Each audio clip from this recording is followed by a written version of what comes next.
Assalamualaikum warahmatullahi wabarakatuh. Saya Ripa Mirantinisa dengan nomor induk mahasiswa 12121000069. Di sini saya akan menjelaskan mengenai strategi pengembangan kognitif anak usia 4-6 tahun berdasarkan STPPA. Nah, strategi itu adalah suatu teknik atau cara yang dilakukan oleh setiap guru ataupun orang tua untuk dapat menyampaikan materi pembelajaran agar tercapai tujuan dari pembelajaran itu sendiri. Nah, strategi dalam pembelajaran itu ada beberapa macam. Yang pertama, ada strategi pembelajaran ekspositori.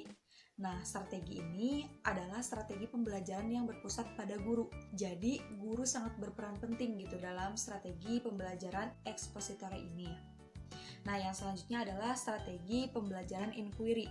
Pada strategi ini, lebih menekankan kepada proses mencari dan menemukan, yang dimana tujuan dari metode inquiry ini mengembangkan keterampilan intelektual, berpikir kritis, dan mampu memecahkan masalah. Untuk yang ketiga adalah strategi pembelajaran heuristik. Strategi pembelajaran ini itu berbasis pada pengelolaan pesan atau pemrosesan informasi yang dilakukan siswa gitu, sehingga siswa memperoleh pengetahuan dan keterampilannya. Nah, untuk yang terakhir adalah strategi pembelajaran reflektif. Dalam strategi pembelajaran reflektif ini membantu siswa gitu memahami materi itu berdasarkan pengalaman. Menurut pendapat saya gitu, strategi pembelajaran yang sangat mendukung untuk kognitif anak yaitu strategi pembelajaran inquiry, terus strategi pembelajaran reflektif. Karena dengan anak yang lebih dominan dalam pembelajaran dan pengalaman yang didapatkan oleh anak, maka itu akan berpengaruh pada kognitif anak. Nah, untuk yang selanjutnya yaitu pembahasan mengenai perkembangan kemampuan kognitif anak usia 4-6 tahun. Perkembangan kognitif anak itu sangat berhubungan dengan otak, yang dimana otak itu merupakan bagian yang sangat fundamental di dalam proses berpikir manusia, baik dalam memahami sesuatu maupun mendapatkan informasi baru. Perkembangan kognitif pada anak usia dini adalah kemampuan cara berpikir anak dalam memahami lingkungan sekitarnya, sehingga pengetahuan anak itu dapat bertambah.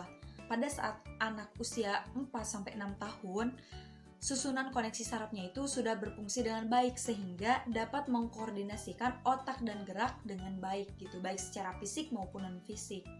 Nah, untuk selanjutnya pembahasan mengenai STPPA khususnya pada aspek kognitif.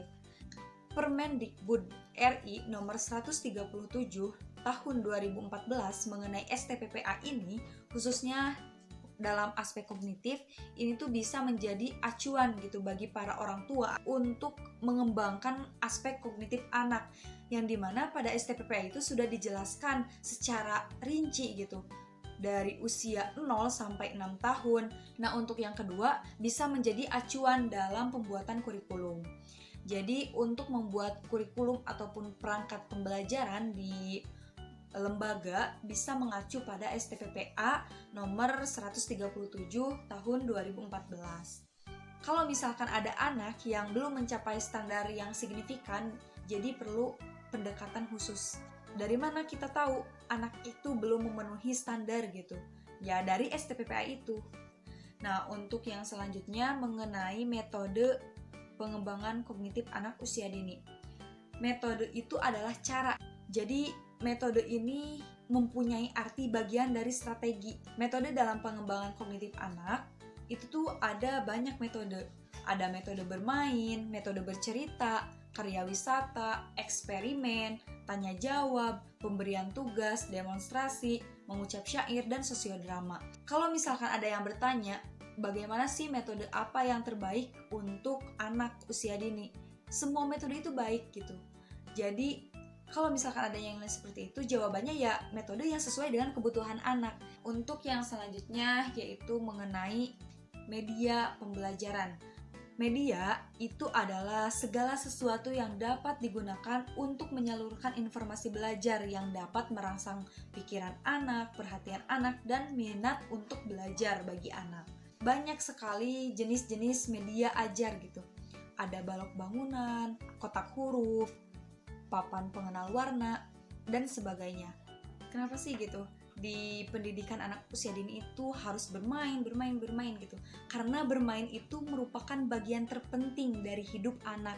Karena anak itu lebih cenderung mengekspresikan sesuatu dengan bermain, sehingga dapat menjadi media bagi anak untuk mempelajari hal-hal yang konkret agar daya cipta, imajinasi, dan kreativitas anak dapat berkembang. Nah, mungkin itu yang dapat saya sampaikan. Mohon maaf apabila ada kekurangan.